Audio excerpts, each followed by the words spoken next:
Hello दोस्तों, स्वागत है आपका हमारे YouTube channel DSR study point में। तो बच्चों, आज हम बात करने वाले हैं क्लास 9 का ज्योग्राफी का जो चैप्टर है जिसका नाम है जलवायु। अब बात करते हैं कि आखिर जलवायु होती क्या है। भाई, होता क्या जलवायु? तो जलवायु का मतलब क्या होता है बच्चों? वो एक ऐसा विशाल क्षेत्र होता है, ठीक है ना। काफी बड़े क्षेत्र में क्या होता है, जो मौसम की अवस्थाओं में अगर आपको कोई विविधता दिखाई देती है तो उसे हम जलवायु कहते हैं। और जलवायु बच्चों क्या होता है, किसी स्थान पर लगभग काफी लंबे समय तक होता है। जैसे 30 से 50 साल तक किसी स्थान पर जलवायु स्थिर रहती है। उदाहरण के लिए अगर बात की जाए तो भारत देख लो। भारत की जलवायु क्या है? हमारी मॉनसूनी जलवायु है, ठीक है। अब आगे बात करते हैं कि आखिर मौसम का मतलब क्या होता है बच्चों। तो मौसम क्या होता है बच्चों, एक क्या होता है, विशेष समय से में क्या होता है, एक क्षेत्र में के वायुमंडल की अवस्था को बताता है, ठीक है ना। मौसम और जलवायु अलग तत्व होते हैं। जैसे अगर बात की जाए, जैसे तापमान, वायुमंडलीय दाब, पवन, आर्द्रता, वर्षण मतलब वर्षा, ये सारी बच्चों क्या है, मौसमी घटनाएं, ठीक है ना। मौसम के द्वारा इनसे क्या होता है, परिवर्तन होता है।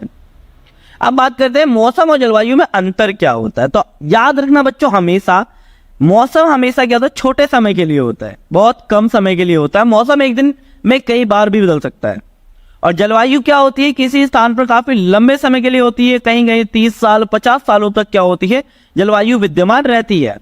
और मौसम तो बहुत छोटे समय के लिए होता है। मौसम एक दिन में बहुत बार बदल सकता है और जलवायु क्या होती है, काफी लंबे समय तक नहीं बदलती। मौसम की पढ़ाई को हम लोग क्या कहते हैं, यानी मौसम के अध्ययन करते हैं या जो मौसम के बारे में हम जानने की कोशिश करते हैं, इसे हम कहते हैं बच्चों मौसम विज्ञान। और जलवायु का पढ़ाई जो हम करते हैं, जलवायु के बारे में जो पढ़ते हैं, उसे कहते हैं जलवायु विज्ञान। तो ये अंतर होता है बच्चों मौसम और जलवायु में।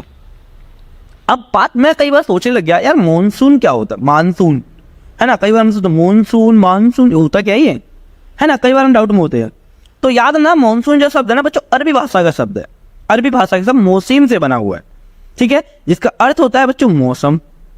मॉनसून का अर्थ बेसिकली अगर बात की जाए, एक वर्ष के दौरान वायु की दिशा में ऋतु के अनुसार परिवर्तन को हम क्या कहते हैं, मॉनसून कहते हैं। कहने का मतलब क्या है, यानी एक साल में क्या होता है, जो ऋतुएं बदलती हैं मौसम के अनुसार, ठीक है, उसे क्या कहते हैं, मॉनसून कहते हैं। क्या कहते हैं बच्चों, मॉनसून। बेसिकली हम लोग मॉनसून से तो वर्षा लगाते हैं, जब ये मानसून के बारे में बात करते हैं तो वर्षा से हम इसका अर्थ लगाते हैं। अब बात करते हैं आखिर भारत की जलवायु है कैसे भाई, है ना। तो भारत की जलवायु बच्चों कौन सी है, मॉनसूनी जलवायु है। एशिया में इस प्रकार की जलवायु ज्यादातर आपको दिखाई देगी दक्षिण तथा दक्षिण पूर्वी एशिया में आपको इस प्रकार की जलवायु दिखाई देगी। और भारत ही है, बाकी अन्य देशों में अगर देखा जाए तो इस प्रकार की जलवायु बहुत ही कम होता है। अगर आप देख लिया, रूस की अगर जाओगे तो रूस के ऊपर की साइड जाओगे, इतना ज्यादा तापमान कम होता है बच्चों। सोचो, उस क्षेत्र में -78 डिग्री तक टेम्परेचर होता है। अमेरिका में भी जाओगे तो इस प्रकार की जलवायु नहीं है, केवल हमारे भारत में ही इस प्रकार की जलवायु पाई जाती है। अब बात करते हैं मौसम में विभिन्नताएं। आखिर विभिन्नताएं क्या होती है मौसम में। तो पहला बात करते हैं बच्चों हम लोग तापमान के बारे में। आखिर तापमान होता क्या है, तो या तापमान के बारे में तो पहले तो याद है बच्चों, तापमान का मतलब क्या होता है, यानी जो गर्मी से उत्पन्न हुई ऊष्मा को हम तापमान कहते हैं।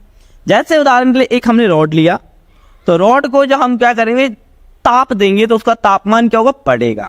चलो इसमें एग्जांपल के साथ पढ़ते हैं। देखो, गर्मियों में राजस्थान में कुछ जगहों पर बच्चों 50 डिग्री तक टेम्परेचर चला जाता है। और जम्मू कश्मीर में चले जाओ, तापमान बहुत ज्यादा घट जाता है। जैसे जम्मू कश्मीर में अगर देखा जाए तो 20 डिग्री सेल्सियस तक रहता है। लेकिन जम्मू के द्रास नामक जगह है, ठीक है ना, इस द्रास में बहुत कम तापमान मिलता है। सबसे ज्यादा तापमान द्रास की में ही है, ठीक है, लद्दाख की तरफ पड़ जाता है।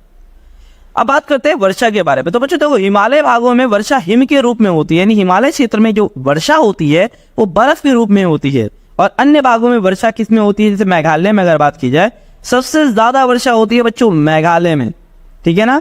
जैसे अगर आप लोगों की NCERT के साथ देखा जाए, 400 सेंटीमीटर तक यहाँ वर्षा होती है मेघालय में, ठीक है ना। और राजस्थान में वहीं देखोगे आप लोग तो 10 सेंटीमीटर तक वर्षा होती है, इतनी कम वर्षा। और अगर आपने देखा होगा, सबसे ज्यादा वर्षा होती है मेघालय के मौसिनराम में, 1200 कुछ करके सेंटीमीटर तो बच्चों वर्षा होती है, इतनी तेज वर्षा होती है। सबसे ज्यादा दुनिया में सबसे ज्यादा वर्षा मासिनराम में होती है, जो मेघालय में। अब बात करते हैं जलवायु, यानी भारत की जलवायु को प्रभावित करने वाले कारक। आखिर भारत को की जलवायु को प्रभावित क्या करते हैं? तो पहला आता है बच्चों अक्षांश। अब बात करते हैं अक्षांश किसे कहते हैं। तो अक्षांश पर किसी भी देश की स्थिति का प्रभाव जलवायु पर पड़ता है। अक्षांश होता क्या है, यानी हमारी पृथ्वी जो होती है, तो पृथ्वी से बीच से एक रेखा जाती है जिसे अक्षांश कहते हैं, और अक्षांश पर सूर्यताप ज्यादा पड़ने के कारण यहाँ की जलवायु क्या होती है, काफी गर्म पाई जाती है। दूसरा होता है बच्चों ऊंचाई, यानी आपने देखा हुआ ऊंचाई के बढ़ने से क्या होता है बच्चों, तापमान में भी क्या आती है, कमी आती है। जब हम ऊंचाई पर जाते हैं तो तापमान बढ़ता है, और नीचे आते हैं तो तापमान घटता है। क्यों घटता है? क्योंकि आगे आपका जब आप 11th क्लास में आ जाओगे बच्चों, तो आप बात करें, पढ़ोगे आप लोग कि किस प्रकार से सूर्य किरणें हमारी पृथ्वी पर आती हैं। तो जब जमीन गर्म होती है तो उससे लगने वाली हवा भी क्या होती है बच्चों, गर्म होती है। तो इसीलिए जमीन से यानी धरातल से लगने वाली वायु भी गर्म होगी।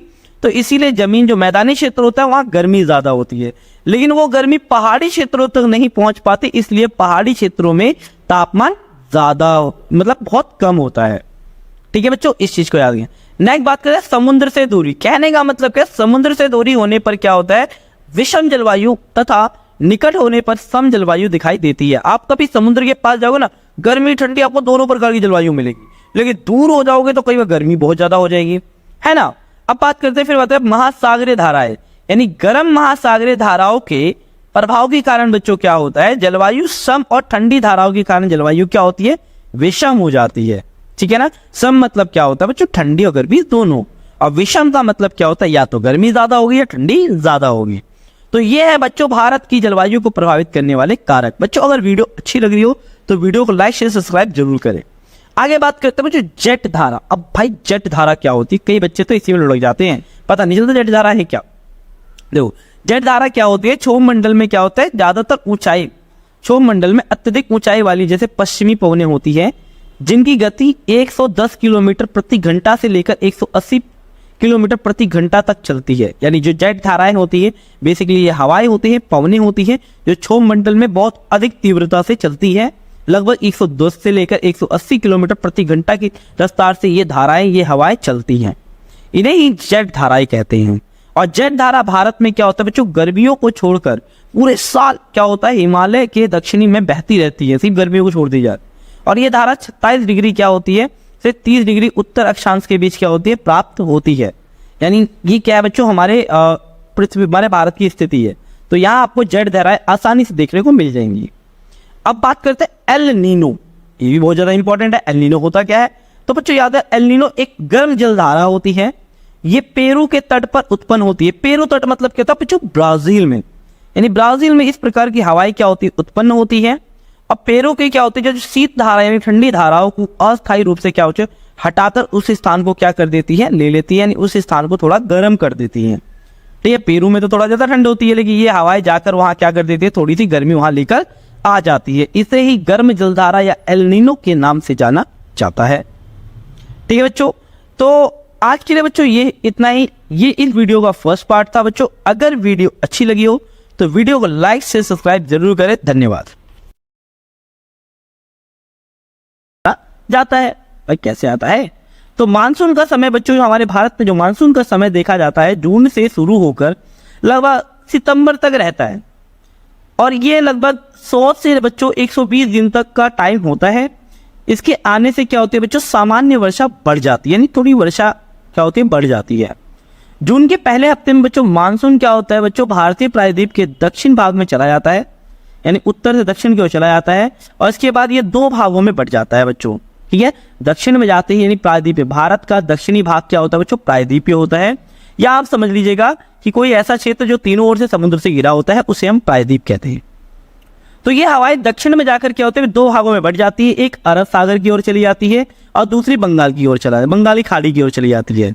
अरब सागर शाखा लगभग 10 दिन तक, ये 10 जून के आसपास क्या होता है बच्चों, पहुंचती है, और बंगाली खाड़ी में क्या होती है, ये शाखा तेजी से और आगे और बढ़ जाती है।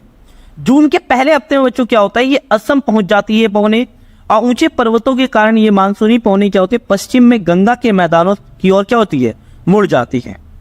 ठीक है, और मध्य जून तक क्या होते हैं बच्चों, अरब सागर की जो शाखा, जैसे आपने देखा होगा ना, सौराष्ट्र हो गया, कच्छ वाला एरिया हो गया, या देश के मध्य भाग हो गए। अरब सागर शाखा और बंगाल की खाड़ी शाखा दोनों गंगा के मैदानों के उत्तर पश्चिम भाग में आपस में मिल जाती है ये। और दिल्ली में मानसूनी वर्षा जो होती है बंगाल की खाड़ी के से क्या होती है, आती है। और जून के अंतिम हफ्ते में क्या होती है, ये वर्षा होती है। जुलाई के प्रथम हफ्ते में यानी पहले हफ्ते में क्या होता है, तक क्या होता है बच्चों, मानसून पश्चिमी उत्तर प्रदेश, पंजाब, जैसे जुलाई का जो पहला वीक होगा ना बच्चों, पहला मंथ हफ्ता होगा, उसके तो उत्तर प्रदेश, पंजाब, हरियाणा और पूर्वी राजस्थान में ये हवाएं पहुंच जाती है, जो मानसूनी हवाएं होती हैं। और मध्य जुलाई तक यानी दूसरे हफ्ते तक क्या होता है, मानसून हिमाचल प्रदेश और देश के अन्य हिस्सों तक पहुंच जाता है।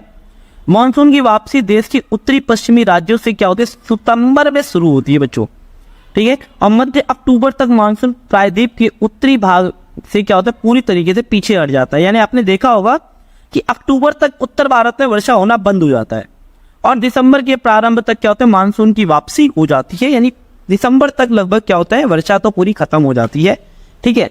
ये होता है बच्चों भारत में इस प्रकार की मानसून है। अब बात करते हैं मानसून का फटना क्या होता है। तो बच्चों क्या होता है, अचानक कई दिनों तक क्या होता है, वर्षा लगातार होती रहती है और प्रचंड रूप से क्या होते हैं, मानसून फटते रहता है, लगातार वर्षा होती रहती है, ठीक है ना। तो इसे हम मानसून का फटना कहते हैं, ठीक है बच्चों, मानसून का फटना। कई लोग कहते हैं बादल फट गया, अरे बादल फटना, मानसून का फटना कहते हैं, ठीक है ना। अब बात करते हैं बच्चों मानसूनी हवाएं किसे कहते हैं भाई। तो वर्षा ऋतु में यानी बच्चों क्या होता है, वर्षा ऋतु में क्या होता है, भारत में हवाएं समुद्र से क्या होते हैं बच्चों, स्थल की ओर चलती हैं, जिन्हें हम क्या कहते हैं बच्चों, मानसूनी हवाएं कहते हैं। समुद्र से स्थल की ओर चलती है तो उन हवाओं में नमी होती है, इन्हीं हवाओं को हम कहते हैं मानसूनी वर्षा। आगे बात करते हैं बच्चों मानसूनी हवाओं का विभाजन कैसे होता है। तो बच्चों याद रखिए, मानसूनी जो हवाएं होती है इनको दो भागों में विभाजन होता है, दक्षिण पश्चिम मानसून और दूसरा होता है बच्चों उत्तरी पूर्वी मानसून, ठीक है। हमारे उत्तर पूर्वी क्षेत्र में हमारा मानसून की ओर जाता है, दक्षिण पश्चिम मानसून की ओर आता है हमारा। अब बात करते हैं दक्षिण पश्चिम मानसून की विशेषताएं क्या होती है। तो पहला याद रखना, ये मानसून अरब सागर की ओर से क्या होता है बच्चों, बंगाल की खाड़ी की उत्तर की ओर बढ़ता रहता है। ये मानसूनी पौने क्या होते हैं बच्चों, यानी जून से सितंबर के महीने तक बहती रहती है। और ये क्या करती है, पौने देश की काफी बड़े हिस्से पर क्या करती है, वर्षा करती है, जो दक्षिण पश्चिम मानसून होता है। अब बात करते हैं उत्तरी पूर्वी मानसून कैसा होता है भैया। तो ये मानसून क्या होता है बच्चों, उत्तर पूर्व से समुद्र की ओर बढ़ता है, उत्तर पूर्व से समुद्र की ओर बढ़ता है। और ये पौने अक्टूबर नवंबर महीने में क्या होती है, चलती है। और ये पौने तमिलनाडु में क्या करती है, वर्षा लेकर आती है। उत्तर पूर्वी मानसून ही क्या करता है बच्चों, तमिलनाडु में वर्षा लेकर आता है। याद रखिए, पेपर में बहुत बार आता है कि कौन सी हवाएं तमिलनाडु में वर्षा लेकर आती हैं। तो याद रखिएगा उत्तर पूर्वी मानसून। अब बात करते हैं ऋतुओं के बारे में। तो बच्चों ऋतुएं कितने प्रकार की होती है, तो बहुत प्रकार की होती है ऋतुएं। जैसे पहला तो शीत ऋतु, ये नवंबर से फरवरी तक रहता है, तो बहुत ठंड लगती है ना, लोगों को बहुत ठंड लगती है, मुझे तो बहुत लगती है। दूसरा क्या है बच्चों, लौटते हुए मानसून की ऋतु अक्टूबर से नवंबर, यानी जो हमारे भारत में क्या होता है बच्चों, मानसून लगभग खत्म हो जाता है, वर्षा ऋतु खत्म हो जाती है, तो ये लगभग अक्टूबर से नवंबर तक होती है। फिर आता है ग्रीष्म ऋतु बच्चों, ये लगभग क्या होता है, मार्च से मई तक होता है। और आता है वर्षा ऋतु, यानी बारिश, आपको पता है ना बारिश कब पड़ती है, हमारे जून से सितंबर में बहुत तगड़ी तगड़ी बारिश पड़ती है, आने वाला भी तो है, ठीक है। तो ये रही बच्चों, ये जो इस चैप्टर की कंप्लीट वीडियो है बच्चों। अगर वीडियो अच्छी लग रही हो, ठीक है, इन्फॉर्मेटिव लग रही हो, तो वीडियो को लाइक शेयर सब्सक्राइब जरूर करें बच्चों, और अपने फ्रेंड्स के साथ भी शेयर करें, ताकि ना थोड़ा सा मेरा ना मनोबल बढ़े, ठीक है। और मैं इसी तरीके की आपकी और सारी वीडियोस लेकर आता रहूँ। तो ओके बच्चों, बाय।